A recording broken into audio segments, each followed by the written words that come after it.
How can we do the right thing, whatever the right thing might be? And that's not only ESG, but I do have a strong viewpoint that ESG is wrong in the way the letters are put together.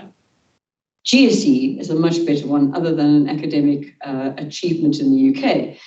But if we don't have our governance right, and if we haven't got the foundations and the structures and the policies, the procedures, the attitude, the leadership in place, we are not going to have the power to deal with the social and community issues that we then have the freedom to work with our communities, our internal stakeholders, our external stakeholders. Those are extremely critical. And only then can we find headspace, time, finances, resources in our modern agenda to deal with the E element of how do we do things in a clean way? How can we promote climate change, not climate change, and carbon and all those other things that we need to do differently, that are different societies. In business today, we have people from their 20s to their 80s in the same company at the same time, and we all think differently. And how do we ensure we attract and we are relevant to all the stakeholders internally, but equally our stakeholders externally as well?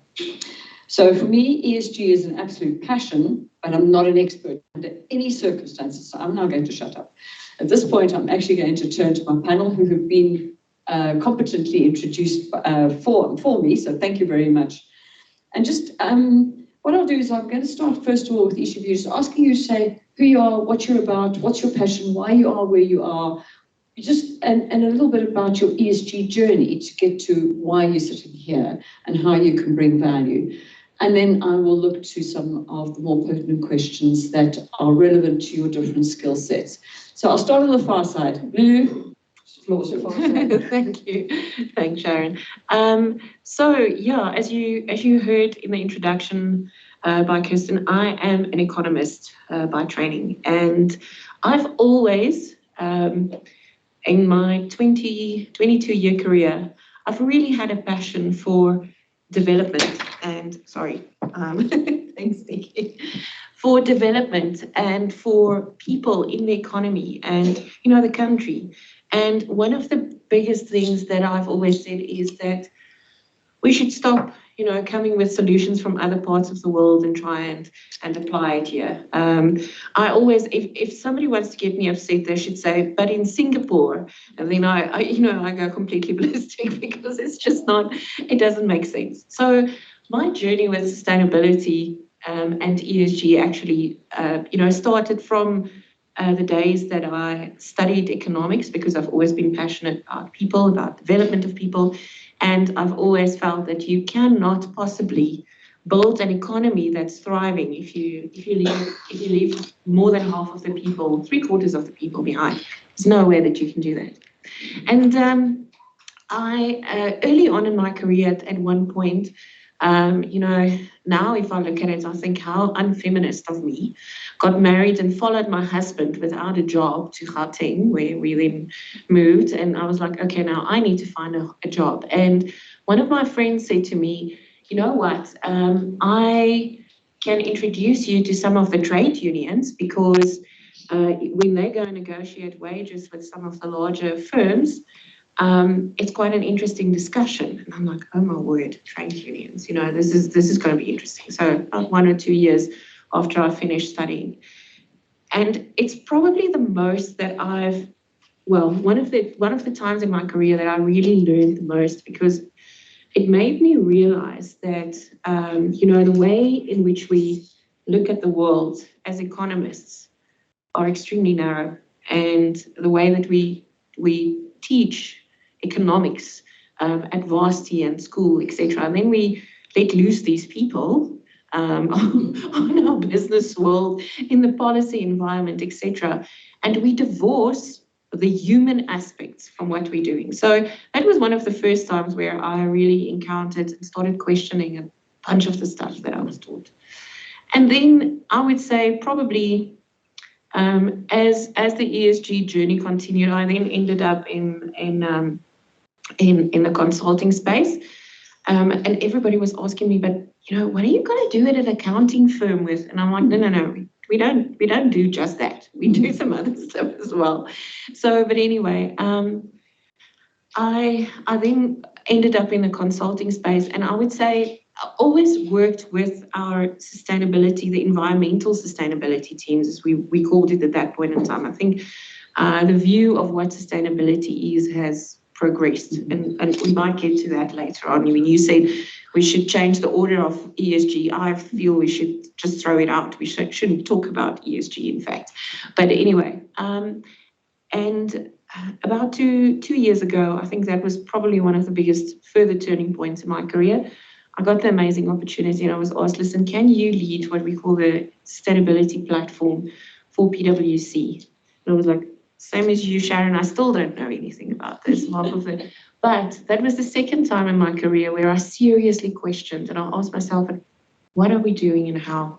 And the fact that we, and I'll talk about it later as well, I don't want to go there now, the conversations that we're having, the view of the world and the economy and how it's working, and what we teach economists, and I think a lot of business people, is fundamentally wrong. Mm-hmm. And I'm going to stop there until we hear you.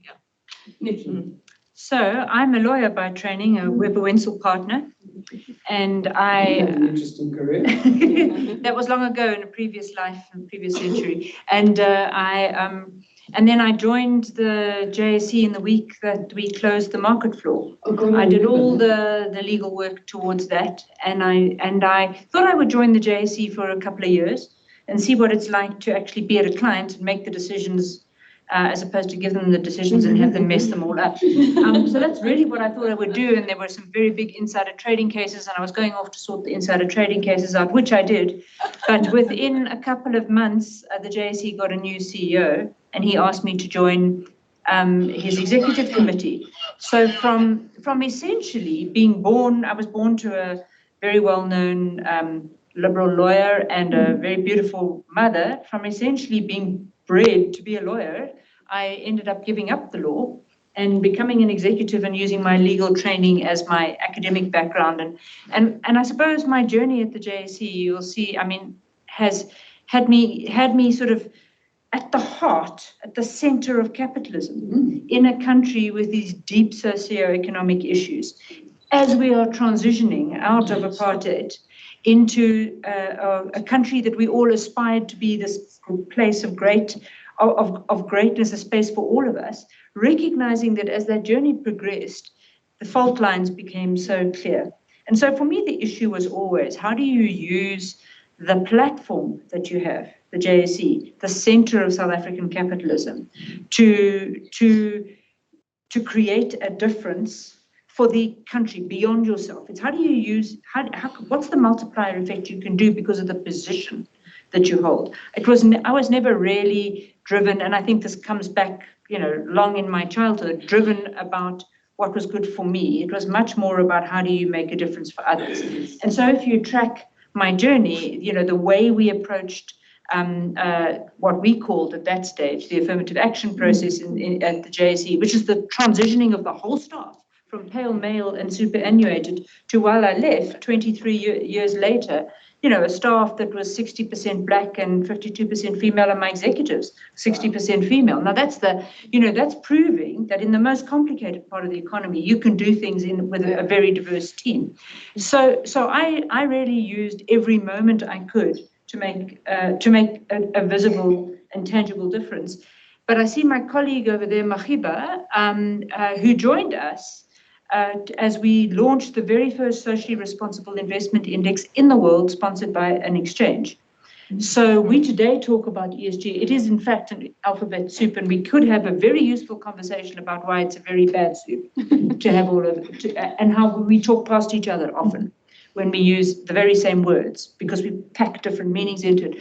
But Mahiba and our colleagues, together with Mahiba and our colleagues, we actually created a space where we could say, there are things that companies that aspire to be socially responsible should be doing in order to actually demonstrate that they're doing that. And so we set standards, and they have evolved over time to such an extent now that we would think it very strange not to be able to talk about the Dow Jones Sustainability Index or FTSE for Good, or etc. But we were creating lexicons at that stage. And so what I really tried to do at the JSE was to go perhaps where people hadn't gone before, places that are really scary. We charted a lot of new ground, even meeting the EFF in front of the JSE when people were saying that was a very bad idea to do it, just to demonstrate that there is a responsibility that you have as a corporate citizen. And your social license to operate is bigger than your legal license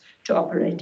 And that brings with it so many different responsibilities to respond in a way that uses your privilege to make a difference. So we can unpack that in detail. But today, having left the JSE, my focus from a sustainability perspective is helping guiding the boards that I'm on around how to think more embracingly about their entire ecosystem and how they make differences there. The interesting part, how many boards, chairman particularly, I notice this in the UK, and I'm sure here to a degree as well, is how scared they are of this ESG, environment, green, carbon, modern agenda, sustainability, all these words, because they think, well, what do I actually have to do? And it's that uncomfortable place of, I'm later in my career, I've never had to touch this stuff. I've been on this planet for 70 years, and now you're asking me to learn new tricks.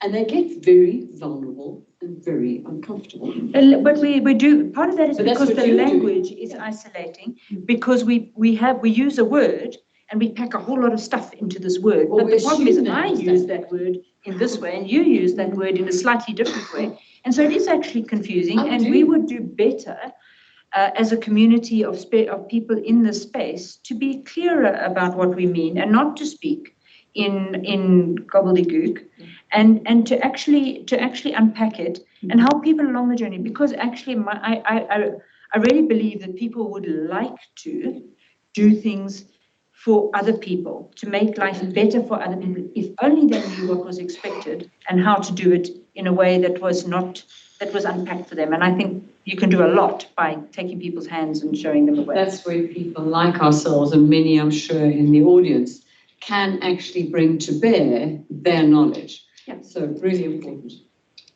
All to you, Paul. Yes, thank you. So I think if I think about my career and where it started, my background's in politics, economics, didn't become an economist though, and international relations. And when I started my career, and I won't say many, many years ago, but I remember I was an intern, and one of the first things we had to deal with that we were providing a briefing approach to was about the Marikana massacre. So I think in that it sort of brings to life sort of this, and at that time we weren't talking about ESG in the way that we talk about it now, but it's really bringing those issues to bear. It's ESG in action, or the failure thereof, when we haven't done what we need to be doing. And so I think really my interest is in its full capacity, in its full being, and just the interconnectedness of everything. And for me working in the bank, I think to Nikki's point, it's always just thinking about if you can get Standard Bank to move an inch, you've moved leaps and bounds forward because of the sheer impact you can have. And I think often in the jobs that we do, particularly the sustainability world, it always feels like there's a lot of friction. And we meet colleagues in different networking spaces, and it's like, it's like a counseling session about internal activism. But I think it's actually, when you speak to people, for me, what's important is the outcome and being pragmatic, because I don't think anyone, all of us come here to do a good job. And I think one of the things we're missing out on, which Nikki points out, is we're not helping people connect to the impact that they're having. So you come to work, you approve this credit agreement, you're making Africa better off by doing that.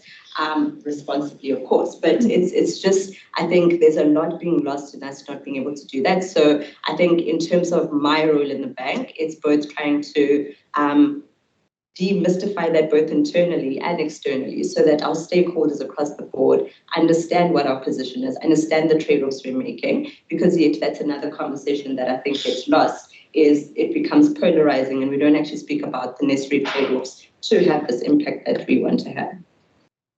Paula. Thanks. Is this working? Paula. Can you hear me? Yep. Okay. Paula Ann is all fine. Paula's fine. Paula, perfect.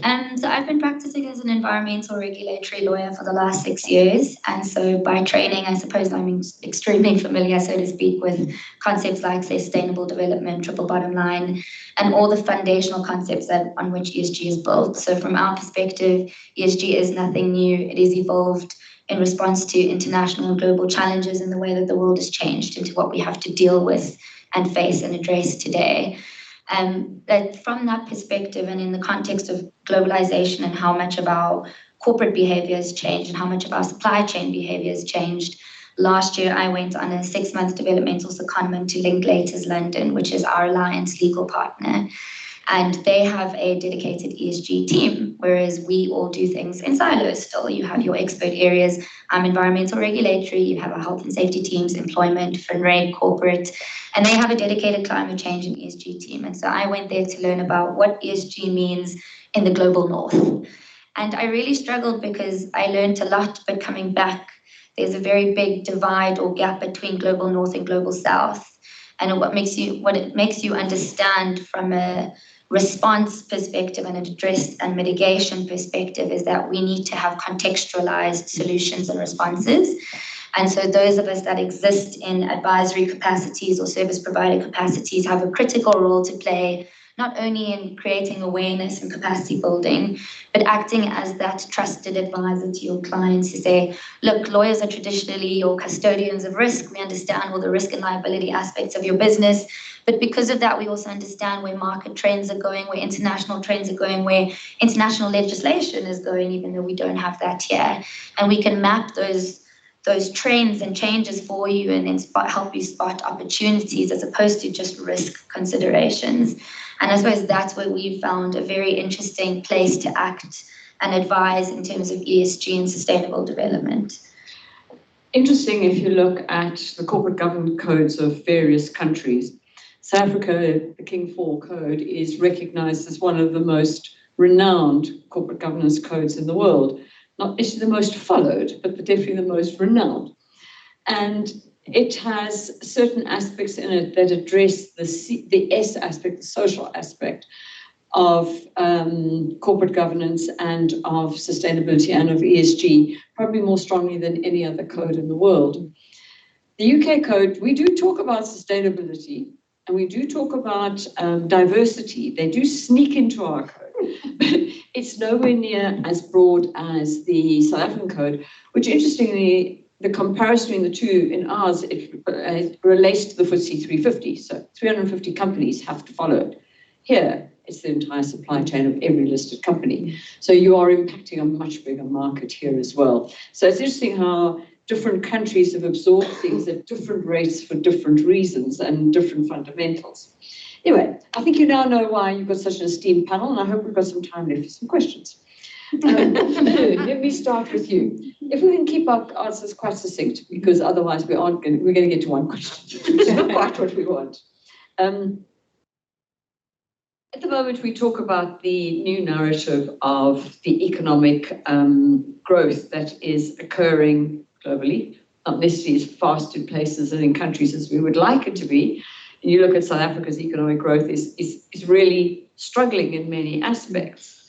And we've got all the energy issues. Actually quite interesting, since our first week here was still in World Cup week, I didn't see a load shedding. I've seen my fair share since then. It's quite annoying.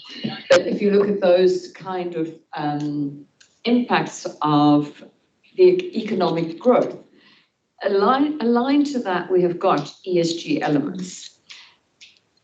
Does ESG support economic growth, or does fast economic growth or doing things for the capitalist reason you might have been talking about, are we doing harmful ESG things? Yeah, that's not an easy question to answer. But I'm going to try and keep it succinct. Oh, what's with me and my pens? I'm going to put this down because I don't need to take notes. Okay. So my perspective is, if you look at the narrative at the moment around growth, around ESG, we sit with two poles to the extreme, where you would have people that tell you that growth is terrible, economic growth is terrible, we should talk about the end of growth, we shouldn't have economic growth anymore. And I'm just sitting here thinking about millions of South Africans that saying, how on earth am I supposed to improve my circumstances? Do you expect me to just say it's fine? You know, we just coast along, we're all happy, we need to be happier with less. And again, that's a conversation that you can have in other parts of the world, but it's not a conversation that you can necessarily have here. So for me, and that speaks to that fundamental change, and I suppose there's still a lot that we need to do there, but economists are starting to talk about, we need to understand the real price of products that we put on the table. We tend, we tended to look at ourselves, and businesses tended to look to do the same. And I think there's still a little bit of that, but I think that's probably the biggest change. As on this ecosystem, and with ecosystem, I'm not just referring to the environment, I'm also talking about communities. And I think that view is coming in to realize, but we're not on it, we're in it. We're very much part of it. So if we talk about growth, and if we want to look at whether we're growing the good and have less of the bad, we need to understand the price of this, or the shoes that we're wearing, every step that is part of that process. So for me, that is an important move that needs to be made. And the way that we measure economic growth actually needs to fundamentally change. If everybody and every entity did one thing differently that was positive had a positive impact on whether that's our sustainability or our long-term longevity or whatever it is, the world is going to become a better place. Absolutely. And if we all continue to do that. Anyway, I'm going to not do the same order because we don't do boring things. We don't continue in the same way. I'm going to switch to you, Paula. Companies, to a certain extent, there are things that we have to comply to, whether it be a governance code or whether it be the new one you're talking about here, the promulgated Climate Change Act. Big fancy words, no idea what it actually means, but anyway. If you have a look at things like air emissions, carbon tax, all those things that can cause cost. You look at it from a cost perspective, but you're going to look at it from a legal perspective. How does that change a company's behavior? How does it change the kinds of decisions they might make, whether you are an Eskom or whether you are a new hydrogen development project or a water infrastructure plant in between? Great, that's a good question. And I think outside of acknowledging the real impacts of climate change, which most corporates already do, the fact that it's raining in November is but one example. The fact that your host communities are struggling along borders of mines because they can't adapt to climate change impacts is another. But the force of the law is usually enough to convince corporates of their extended scope of responsibility and liability in the space. And so climate change is often discussed first at the international, regional, national levels. It's a government obligation to reduce climate change emissions or promote measures to adapt and mitigate to climate change impacts. But how governments do that and how they meet their international obligations at the UN level is through domestic laws. And so, at least from a South African perspective, we have a wide range of environmental legislation that governs climate change. Corporates that are in heavy industrial areas and will expand in scope in terms of the industries and sectors you work in are already obligated to report on greenhouse gas emissions. Greenhouse gases have been declared in law to be priority air pollutants. We have different areas in the country that are designated as airsheds that municipalities and provinces have to apply extensive measures to outside of national measures. And outside of that, we then have recently the Carbon Tax Act that you now have to pay physically and from a financial perspective outside of just reporting on your greenhouse gas emissions. I suppose the biggest legal development is the Climate Change Act, which is just last week. The National Assembly passed the Climate Change Act. It is not yet law, still likely to only come into force next year.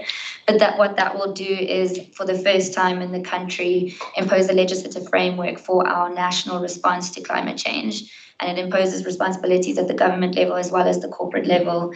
There will be sectoral emission targets for each sector that contributes to our greenhouse gas emissions at a national level. And there will be carbon budgets in place that you have to meet. You will have to put greenhouse gas mitigations in place. And the consequences for not complying with all of these laws are quite significant. They include jail time for your directors. They include penalties up to 10 million rand. And if those offences are continuing, those penalties increase. So there's a stick to it outside of just acknowledging the real life impacts of climate change. There's one really amusing moment that I had when I was heading down to, and I can't remember its new name, I can see more or less how it's spelled, Mbombela, Nelspruit. I was on my way down to Nelspruit, and I'm used to coming through that certain valley and putting on this, shut the car down so that you don't get the outside smell coming in as you go past Sappi. So he said, why are you doing that? Oh, it's instinctive. Instinctive, going past there, it absolutely smelled. So I said, well, that's interesting. Undid the button, got out the other side of Sappi, and I said, where's the smell gone? And then I put one and one together, that with all the change that law has brought, just that community alone, how different their lives must be. Just that one small thing. Anyway, thank you very much, Paula. And Butamela, I would like to maybe turn to you now. From a bank's perspective, I mean, you made the point of, was an accounting firm doing with economists in it? In your case, banks usually do things that are to do with money. Why are they talking about ESG and why is it so critical? You talked about it when you opened up for us. What are the sort of the main strategic, sustainable, focused areas that are important to Standard Bank? And does that impact you here in South Africa, or does it impact you in any of the offices that you have globally as well? Yeah. I mean, I think, when Kirsten was just speaking about our purpose, I think for us, that's just where everything starts and ends, is that, Africa is our home and we drive our growth. And I think just from observing the evolution of how we really started to consider and integrate sustainability more broadly and focusing on ESG, really is indicative of the evolution in this space. So I think, you mentioned something critical just about, the order of E, S, and G. And I think for us, we really look at it both from a risk and opportunity perspective. And I think what we say is that the foundation for all of this is having as close as you can get to best practice as possible from an ESG perspective. You need to have that in order. So you are not doing harm. You are mitigating against the risks that come there. And I think really recognizing the cost of this. And on the other side of this is the other pillar about making sure that you're maximizing positive impact, so you're intentional about this impact.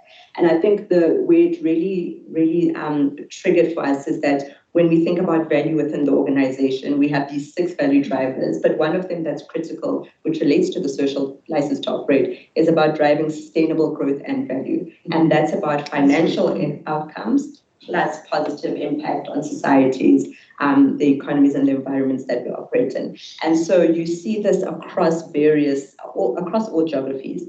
And I think, again, the context is important. So within the group, we've aligned our impact areas to 7 areas, from financial inclusion, job creation, infrastructure, education, health, climate change. And the idea is that we understand there's different nuances and different contexts that we operate in. What might be important in Uganda might not necessarily be important in Mozambique. And really understanding that in order for it to be integrated and for us to actually make this impact, business needs to own this and business needs to have it aligned to their strategy. So is this included in how you think about allocating capital, your budgets? Is it a side of desk issue? It can't be that way. And I think one of the lessons we've also learned is just about trying to really refine where the impact is. Where do you want to play? And I think what's been good is there are many sticks that have pushed us in this direction. I mean, I think you'd all be aware about, we had the first sort of climate resolution table at our AGM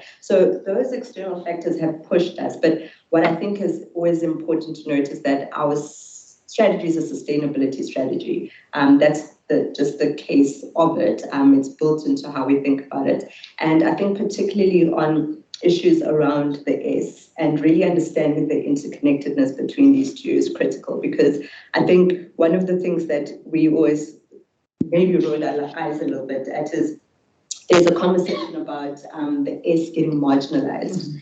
And we just say, I mean, if you operate in Africa, you've been doing S, you can't get away from it, from diversity and inclusion, affirmative action, employment equity, to dealing with pay, equitable pay amongst people, to having to fill in the gap where there might be state failure or inefficiencies, we do S. So I think for us, very clear in terms of the impact and also understanding the nuances across the different geographies. Thank you. When you were talking about impact, the word impact usually is associated with financing, the impact of that financing. And then my mind sort of wandered to the point of to what extent it's been found out in the UK and some of the North America as well, where people have been reporting inappropriately or financing inappropriately or naming their funds inappropriately, such that you get to this greenwashing. So we do this tick the box, I've done something green and therefore I can sleep tonight. It's as we had with compliance and governance when we started, it's a tick box process until we realize if you embrace it and you do it right first time, it's far more effective and far more cheaper. We don't have to waste money doing it a second time round. But there's so many people that we've had to, in the evolution of governance and ESG and everything else, that you can't exist as a body in isolation to your community. We are all part of it. Anyway, I'd like to turn to you, Nikki. You've come from an organization, the Center of Capitalism, as you called it, where you were dealing with hundreds of very large organizations, international organizations as well. And you're dealing with that board and that corporate element of the company in question. But you're also dealing with the investors, the big corporate, the institutional investors. And we always talk about the short-termerism that drives this behavior. We've got to make a bigger profit this quarter than last quarter consistently, and therefore we fudge the books, which is not sustainable. How do investors now marry that unrealistic investor demand with respecting the fact that the new world has gone very much into a sustainability place rather than profit at the cost of? So I mean, it's an interesting and evolving area. I mean, investors, I think, were relatively late to come to the party. So they were very happy to sign up to protocol after protocol, etc. But living it, voting according to it, completely different thing. So it would be fair to say that investors gave managements very inconsistent guidance. But I think that is changing. I mean, LGIM, which is a very big investor in the UK, has issued a statement to say they will vote against any REM report where the long-term incentive scheme has less than 20% voted to climate change, not to other aspects of ES or G, to climate change, 20%. So they're starting to put their monies where their mouths are. But they suffer like corporates do from a little bit of leadership vacuum, a little bit of inconsistency, quite a lot of inconsistency, actually. I think the debate has moved on from the trade-off. You've got to give up a little bit of upside in order to be ESG. I think the debate has moved quite on from that. But it's still noisy. So, my experience of good corporates is that they spend a lot of time getting their own strategies right on ESG and understanding exactly how to integrate those so that their businesses are better and more sustainable and more attractive to their staff, more attractive to their investors. And then they go and position that with the investors, as opposed to saying, what do you want? And we will then run our lives accordingly. Because you have to have your strategy that speaks to authentically what you're trying to do, what you think you can achieve. But the truth of the matter is it doesn't really matter what investors are going to say, because companies will have to have strategies that allow them to navigate the E, the S, and the G in the long term. And so even if an investor said, you know what, we're not particularly interested in that, companies will still have to do that, because if they don't do that, they will struggle in the medium term, let alone the long term. So they're on that path.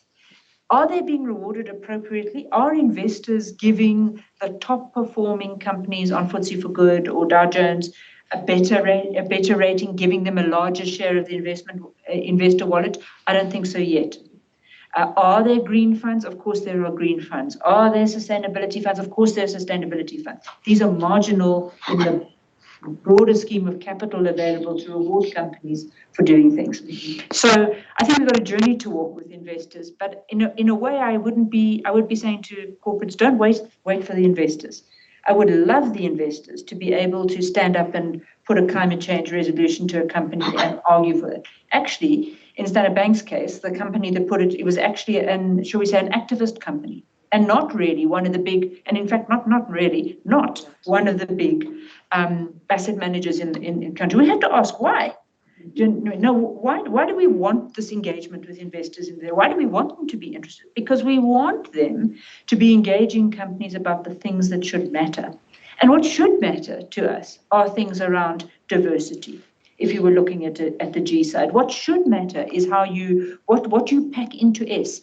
Is it how you treat your staff? Is it how well you pay your suppliers? Is it how you allocate funding, if you're a bank, to things that would otherwise perhaps not get a look in, funding infrastructure in the social space that perhaps would not otherwise get a look in unless they were forced to be part of the agenda.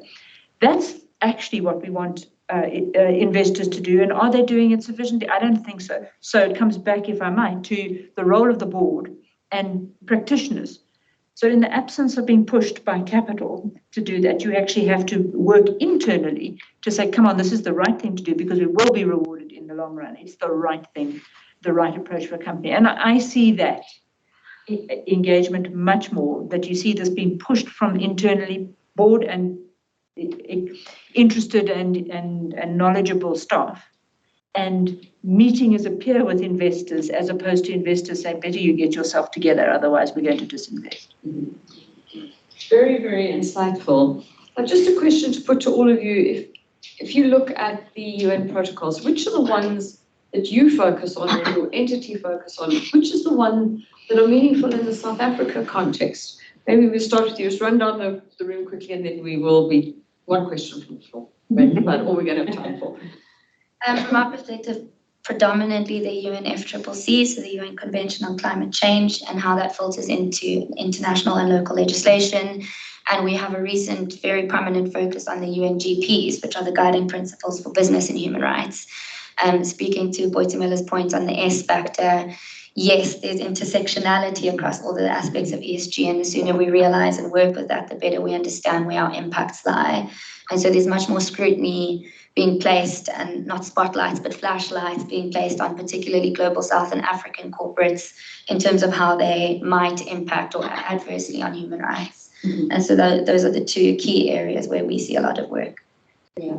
Well, I think for us, no, that's fine. Get many nicknames. Always ladies. I think for us, really, the SDGs and the Paris Agreement are really quite foundational for us. The SDGs for many, many years, and I think really from an opportunity side, really recognizing, we talk about this SDG prize, how much of that do we want to be involved in as Standard Bank, and really, I think what's critical for financial institutions is really thinking about how we mobilize capital to achieve the SDGs. I mean, I think we fully all appreciate that 2030, we are so far behind in reaching the goals. And I think it's for us, that's critical. It's to be guided by the SDGs. And so the way we look at sustainability from that perspective is guided by that. And I think the Paris Agreement, definitely, and really starting to think about emerging issues where we're getting a lot more guidance in terms of nature and biodiversity, looking at human rights as well. And we're a signatory of the UN Principles for Responsible Banking. And I think what that's really helped us is to connect with peers, understand the challenges that we have, but also to contribute to how we think things like the just transition should come about. And I think that's very, very critical for us. And just really thinking about what is the leverage that we have as financial institutions to change the landscape and to help our clients and to really move things in the direction we want to see. Nikki? The SDGs are the foundational aspects of the companies that I'm involved in, because you have to make choices here. You can't do everything in the S space, everything in the E space. So choose where you want to make a difference, because if you know where you want to go and you set yourself targets around that, what gets measured gets done. So I'd say that if I had to highlight one area of concern around global developments, it would be about the myriad of reporting statements, protocols, etc., coming out. I feel it's a bit of a land grab by the accounting firms, if I can. But I think it requires a bit of humility from the thought leaders in the space now to say, let's bedard a bit, let's calm down a bit, and actually realize that we have a mutual interest here, which is we'd like to have investment-worthy information out there in the public. You cannot have myriads of data points that could be interesting to person A, but not of general use. So we actually have to just stand back and say, let's just get the right stuff out, focus on that. It doesn't always, in my view, have to be assured. But what we have now, if we've got every organization and their cousin trying to put out a protocol, and what that compliance, good companies want to comply. Compliance costs. That's where the costs. And that's really not helpful. And what we really want is we want progress, and in this case, less is definitely more. Yeah, agree with you, Nick. Yeah. So I can say to Nikki, I say to the accountants, don't even start with the TLAs, the three-letter acronyms with me, because I'm losing my mind, let's just simplify. So I know that they're trying to do a lot, but, and I'm, as a non-accountant, every now and again chirping in there to tell them, please simplify, please make it easier. But the bottom line is, we also go to companies and say, listen, the SDGs is a good place to start. But you need to move from that perspective where everybody's trying to impact everything. Really think about, and sorry to use the accounting terms, what is material for your business, in terms of the environment, the financial impact as well as the social impact. Focus on those things that is really material to your business. Define what that is. And don't forget that there's tens and dozens of targets underneath each of those SDGs. So really think about even those targets and where you can really play a goal, looking at the impact. For PwC, we've decided on 7 SDGs that we want to focus on. Personally, I can't even remember all of them, but the one that I'm personally very interested in and having a key role in is around education, and then specifically the environmental impacts. But there's different people in the business that is looking at that. And the key thing is figure out what is material. Yes, there's regulatory things as well and compliance, etc. that will always be there, but focus on the stuff that's material to you, material to your business. And just maybe one last comment that I want to make, slightly off point, but to the point that Nikki made earlier around companies focusing on getting their strategy in line. We do a CEO survey every year, and this year almost half of CEOs, and that's global, big companies, said, we don't think we'll be around, our businesses will not be around in 10 years' time if we don't change the way that we do things. Really interesting. One thing I'd just like to note, we might not have had gender diversity up here, but what we have got is cognitive diversity, education diversity, the focus on ESG diversity. We've got age diversity, we've got ethnicity as well. I think we're doing pretty well. We didn't plan on an all-female one. It's funny enough in the chamber, when we do things, we have to look at, have we got the right kind of mixes? And for me, the biggest value is the cognitive diversity, that we bring something interesting at that level and we don't get hung up the other way. But there'll be nothing worse than, sorry, gentlemen, pleasant, male, pale and stale up here, because I don't think you'd have had the insights you've had today. So can I ask you to thank my panel? They were incredible. Yeah.